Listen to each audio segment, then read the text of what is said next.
นี่นะมันดีตรงที่ตามซอกนะช่วงนี้ใบไม้ร่วงเยอะนะครับจะใช้เจ้านี่เป่านะครับแล้วมันตกตามซอกนะออกยากมากเลยไม่กวาดก็กวาดไม่ถึงเดี๋ยวมาดูพลังลมเจ็ตของเจ้าตัวเล็กตัวนี้ประมาณไหนอันนี้ปรับง่ายมากเลยนะครับปรับเดินหน้าถอยหลังได้ด้วยนะก็คือจะเป่าหรือจะดูดก็ได้ด้วยกดแช่แล้วก็เปิดนี่อันนี้เป่าไปข้างหน้านะครับทีนี้พอกดปุ่มบนเนี่ย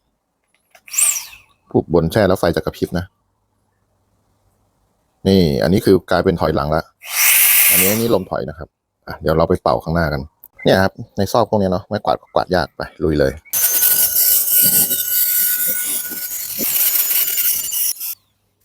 ราคาดีด้วย